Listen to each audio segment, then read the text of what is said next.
Okay, I want you to put yourself in a very specific headspace for a minute. Yeah. Imagine you're in the passenger seat of a truck. It's early April 2022. You're Wow. driving through the Canadian Rockies, like near Valmont, British Columbia.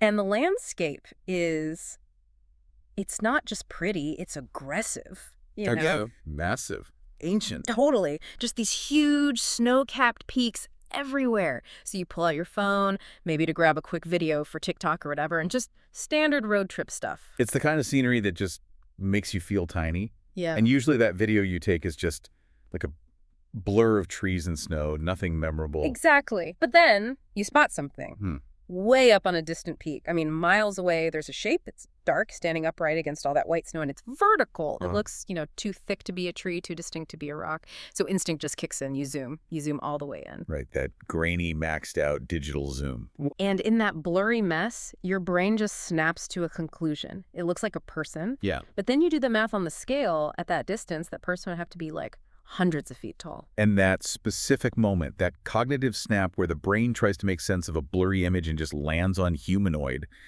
that is where this whole story begins.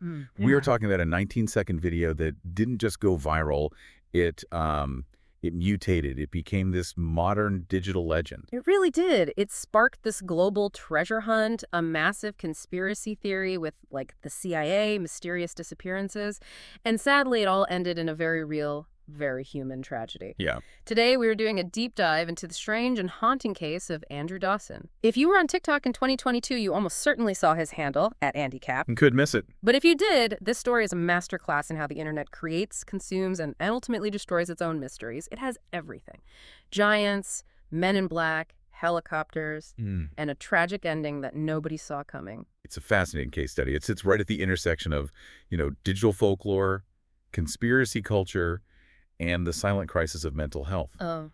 For this deep dive, I've pulled together a huge stack of sources. Okay. We're looking at the original TikTok transcripts to get the exact phrasing, detailed timelines from outlets like the Daily Dot and Dixerto, and some really incredible forensic analysis from independent investigators. I'm talking Hammerson Peters, the Wire Files. Oh, they do great work. They really do. And we're also cross-referencing all of that with Reddit threads from High Strangeness, and most importantly, the official obituary records from the Campbell River Mirror. So our mission here is to kind of separate the internet thriller narrative, this idea that the government silenced a man for finding a giant, from the actual evidence that debunks it. Right. But we also have to ask a harder question. Why did we all want to believe it so badly? And what happens when a real person gets trapped inside a story they created? Exactly. We need to strip away the CGI theories and the Men in Black stuff to really look at the human story underneath it all. Because once you do that, what you're left with is, well, it's something much heavier and honestly, much more important to talk about. So let's rewind. Let's go back to where it all began. Phase 1, the sighting. April 9th, 2022. It's April 9, 2022. Andrew Dawson uploads that first video. He seems like a totally normal guy. His old content was like family videos, jokes about his hair, slice of life stuff. Yeah, nothing out of the ordinary. But in this clip, the vibe is just raw confusion. He's zooming in on this peak, and he asks the driver, "Do you see that?" And the caption is so important here. He doesn't say, "What is that?" or "Weird rock." The text on the screen, in all caps, is, "It's a giant." He primes the audience immediately. He tells you what to see before you even really see it. He does. It's a psychological trick called priming. By labeling it a giant, he forces your brain to look for a humanoid shape. And because the video is such low quality, I mean, we're talking a shaky phone camera in a moving truck, your brain just fills in the gaps. You see shoulders, you see a head. Exactly. Yeah. Pareidolia kicks in. That's the tendency to see human forms in just, random patterns. And the reaction from the internet was just instantaneous. Millions of views overnight. The comment section wasn't just curious, it was a war room. Oh, for sure. You had the cryptozoology crowd screaming Sasquatch, the biblical folks shouting Nephilim, and then the skeptics saying it's a trick of the light. But Andrew didn't just post it and walk away. And this is where the story shifts from just being a viral clip to becoming an investigation. Right, that shift is the key. If he'd left it alone, it would have been a cool, weird video. A one-off. A one-off, exactly. Yeah. But 2 days later, April 11, he goes back. He returns to the location specifically near the Trans Mountain Camp on Whiskeyville Road, and he films the same peak. But this time, The giant is gone. it's gone. Which is such a classic mystery trope, right? The disappearing evidence. If it was a rock, it'd still be there. If it was a tree, same thing. Precisely. It creates immediate urgency. The fact that it's gone implies agency. It implies the object moved or walked away. And Andrew adds another layer here, too. The locals. He claims he spoke to locals. I loved that detail. He says the locals told him the entity comes and goes. That's such a powerful narrative hook. It's brilliant storytelling. It implies the secret knowledge that only the people living in the shadow of that mountain have. It validates the whole mystery without a single shred of actual proof. It does. And it shifts Dawson's role, too. He's not just a witness anymore. He's the protagonist. He's the outsider stumbling upon a secret world that the locals know about, but, they don't talk about it. And you can see him lean into this new persona, hard. He starts posting more, acting more serious. Which brings us to phase 2, the conspiracy thriller arc. This is where it goes from Spooky Mountain to like a Hollywood movie. Totally. Andrew tries to drive up closer to the mountain to investigate, but he hits a roadblock. And I don't mean a fallen tree, I mean a person. This is the pivotal moment for all the conspiracy theorists. Dawson films an interaction with a man in a white truck who stops him. The man tells him the road is closed for an environmental issue and tells him to turn around. Now, objectively, roads in the Canadian Rockies get closed all the time. All the time. Mudslides, animal migration, logging operations. It's normal. But in the context of I just saw a giant, Dawson frames this as a cover-up. Of course he does. He immediately calls this guy a CIA agent or an intelligence officer. He says he's being trespassed from a public area, and the internet just ate this up. Environmental issue became code for we're hiding the monster. It's straight out of E.T. or Stranger Things. It's confirmation bias in action. Yeah. If you believe there's a secret, any barrier to that secret just proves the secret exists. Right. If a guard stops you, he must be guarding the giant. He can't just be, a security guard for a logging site. Dawson's content starts to get really frantic here. He's building this world where he is the only one brave enough to find the truth. And the activity just escalates so fast. April 13th was an incredibly busy day for him. Oh, yeah. He posts updates saying he woke up at 5:30 in the morning to sneak past the agent. He's filming in the dark, whispering into the camera. Then he captures what he calls a strange light anomaly hovering over the peak. So now we've moved from cryptozoology giants to ufology. The narrative is just expanding to include anything and everything mysterious. But the most visually dramatic footage is what he calls the extraction. The helicopters. He films 2 helicopters flying near the mountain. One of them is carrying this long, dark object suspended from a cable. And his theory is that they're airlifting the giant, they've tranquilized the thing, and they're flying it to, a black site, Area 51. It's wild speculation, but the visual of a helicopter carrying something is undeniable. It's a very compelling narrative. You have the sighting, the denial of access, and then the removal of evidence. It's a perfect 3-act structure. It is. And frankly, it's a structure we see in movies, which is why it resonated so well. It felt scripted because, in a way, our brains are trained to expect this sequence of events in a mystery story. Then the threat becomes personal. April 16th, the being stalked video. This is where the tone really shifts. It goes from adventure to, pure paranoia. He films a black car parked outside his house. He claims it's the same vehicle from the mountain. And he confronts them. He walks right out his front door and yells, "Hey, at the car!" And it just speeds off. This is where the audience buy-in reached its absolute peak. Up until this point, it was a story about a mountain. Now it's a story about Andrew's safety. The stakes are life and death. Exactly. And then he just vanishes. Phase 3, the silence and the confession. Dawson goes dark for nearly 20 days, no posts, nothing, and the internet is just losing its mind. People are speculating he's been bagged and tagged, that he's been silenced by the government. That silence was crucial, wasn't it? It let the speculation just incubate. It did. When you don't provide information, the internet will fill that void with the absolute worst-case scenarios.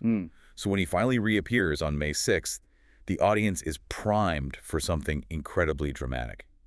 They are expecting a hostage video. And in a way, they decided that's exactly what they got. He posts this official update. He's standing in a room looking, he looks weird. Very uncomfortable. He says, "I'm not dead. I haven't disappeared." But then he drops the bombshell. He says, "All the videos I posted were scripted. They were just fake, strictly for entertainment." Okay, now we have to look at this through the eyes of the conspiracy community.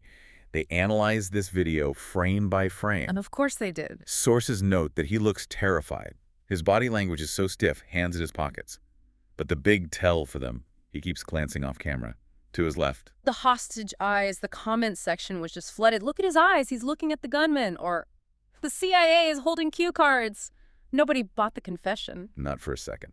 In fact, admitting it was fake only convinced them more that it was real.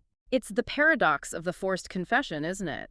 If you believe a powerful entity is silencing him, then a denial is exactly what a silenced person would be forced to say. It's a completely closed loop of logic. You cannot disprove the conspiracy because any evidence against it is just viewed as part of the conspiracy. The denial becomes confirmation. And Andrew, well, he reversed course again. A few days later, around May 16, he posts the video titled, "I Am Scared." He recants the confession. He says, "You might not see me post ever again. My videos, they weren't fake." That is a chilling sentence. You might not see me post ever again. I mean, it foreshadows his own end, whether he fully intended it to or not. His final upload is just a shot of the mountain pointing out a structure on the peak, and he claims it wasn't there before. And that's the last thing he ever posts. He just vanishes from the digital world. And the mystery is left hanging. The hero is gone, the giant is missing, and the government is watching. It's a perfect cliffhanger ending. Until reality crashes in. But before we get to the tragic conclusion, we have to do what the internet really struggled to do at the time. Phase 4. Let's investigate the facts. Let's actually investigate. Because people like Hammerson Peters and the Y-Files did the heavy lifting to separate the ARG, the alternate reality game, from what was actually happening. Right. Okay, let's break the illusion. Let's start with the giant itself. What was actually standing on that mountain? So geography is the key here. Independent analysis identified the location not just as a mountain, but specifically as Canoe Mountain, south of Elm Mount. Okay. And we know exactly what is on the summit of Canoe Mountain. It's not a Nephilim. It is a piece of infrastructure. Infrastructure. Specifically, a tower used for radio communications and for CBC TV broadcasting. A radio tower. Wait, that doesn't sound very giant-like. Not in the summer, no, but in April, right, in the Rockies. These towers get subjected to something called rime ice. It's when supercooled water droplets freeze instantly on contact. It creates these massive, bulbous, just irregular layers of snow and ice all around the structure. From miles away, and from the specific angle Andrew is filming from on the highway, that ice-encrusted tower looks remarkably humanoid. It creates a head and shoulders. Wow. Okay, so the giant is a frozen radio tower. But what about it disappearing in the second video? How do you explain that? That is explained by the change in location. In that second video, he's filming from the Trans Mountain Camp on Whiskeyville Road. It's a totally different angle. Right. From there, the tower is either obscured by the peak's topography, or it just blends into the background so you can't distinguish it against the sky. It didn't walk away, the camera just moved. That makes perfect sense. Yeah. Okay, but what about the CIA agent, the guy who stopped him? The internet was convinced this was a federal operative. This is where the internet sleuths actually did some good work, but mostly to debunk their own claim. If you look really closely at the agent in the video, look at his pants. His pants? He's wearing skinny joggers and Timberland boots. Wait, really? Skinny joggers. I totally missed that. Yes. Not exactly the standard issue suit and tie, or even the tactical gear you'd expect from a government black ops team. And the car. The black car. It was a black sedan, sure. But sources pointed out it had this really loud aftermarket exhaust system. Government fleets don't usually put racing exhaust on their covert vehicles. Exactly. This was likely just a private security contractor, a site worker, or, and this is a very strong possibility, it could have just been a friend of Andrew's helping him stage a dramatic scene. Right. If you look at it as an ARG, an alternate reality game, it makes perfect sense to cast your buddy as the bad guy to amp up the tension. Totally. Okay, so the Fed is probably just a guy in joggers. What about the helicopters, the extraction? I mean, that looked pretty high budget for a prank. It looks high budget to us. Huh. But in British Columbia, that's just a Tuesday. That area is a huge hub for logging, and specifically for heli logging. They use helicopters to lift logs at a steep terrain where trucks can't go. The body hanging from the cable. It was almost certainly a log, or maybe a piece of heavy equipment for seismic work. It's a common industrial site in the Rockies. But if you frame it as extracting an alien, it looks terrifying. Context is everything. It's all about context. And finally, the structure that appeared out of nowhere in his last video, What was that? That has been identified as the Jasper Skytram Station. It's a building that has been there since the 1960s. The 60s? Yeah. But again, filmed from a specific zoomed-in angle without any of the surrounding context, Andrew makes it sound like it materialized overnight. He says that wasn't there before, but the reality is he was likely just looking at a different peak, Whistler's Peak, where the tram is located. A frozen tower, a security guard and joggers, a logging helicopter, and a tram station from the 60s. When you lay it all out like that, the conspiracy just completely evaporates. The facts just dismantled the fiction. But, and this is the crucial part, the narrative Andrew wove together was powerful. It felt real. And that brings us to the most difficult part of this deep dive, Phase 5, the tragic reality. Because while the internet was debating giants and aliens, a real family was dealing with a very, very real crisis. On July 1st, 2022, an obituary was published in the Campbell River Mirror. It was for Andrew Ryan Watchhorn Dawson. It confirmed he passed away on July 1st. He was only 34 years old. The obituary listed his family, his wife, Salma, his kids, his siblings. Initially, the conspiracy theorists even tried to pick this apart. Ow. The obit listed two moms, Yvonne and Kim. The internet sleuths went into a frenzy thinking this was some kind of code or proof the obituary was fake. That's absurd. It is. In reality, it likely just meant he had a mother and a stepmother, or two mother figures in his life. Yeah. It was a mundane, loving family detail that people tried to twist into a clue. And the internet's reaction to his death, well, it was exactly what you'd expect. They screamed murder. They said he was suicided by the CIA to cover up the giant. Justice for Andrew started trending. It's a heartbreaking example of how the internet just refuses to accept a sad, simple truth when a complex, exciting lie is available. Because we do know the context of what happened. Andrew's partner, Salma Awad, His soulmate from the obituary. described as his soulmate, yes. She posted a video on TikTok to address the rumors. And it wasn't a cryptic video, it was a plea. What did she say? She confirmed that Andrew had passed away. But she explicitly separated his death from the videos. She confirmed that Andrew had struggled with depression for years.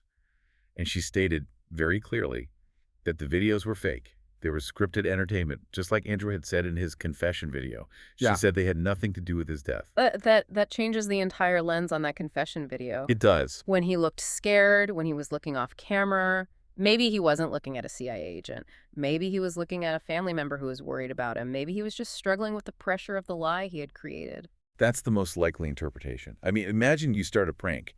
You film a snow-covered tower and call it a giant. It blows up.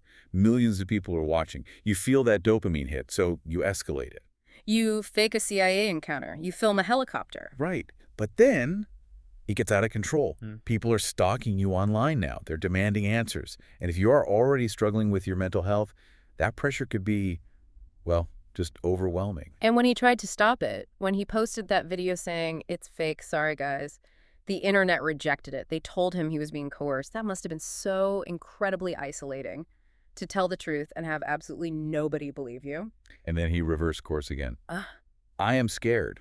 It wasn't fake. Maybe he just decided to lean back into the story because it was easier than fighting the tide. Or maybe in his mental state, the line between the story and reality was blurring for him too. We can't know for sure what was in his head. No.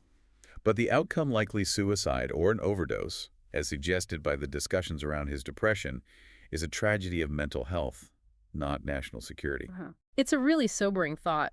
Andrew Dawson wasn't a whistleblower. He was. He was a creative guy, a father, a husband, who made a compelling fictional series that the entire internet mistook for a documentary. And that brings us to Phase 6. Why? Why were people so ready to believe in the giant? Why did this specific story catch fire when so many others just don't? It's not just about the video quality, is it? It taps into something much deeper in the culture. It absolutely does. And we have to talk about the Bigfoot connection.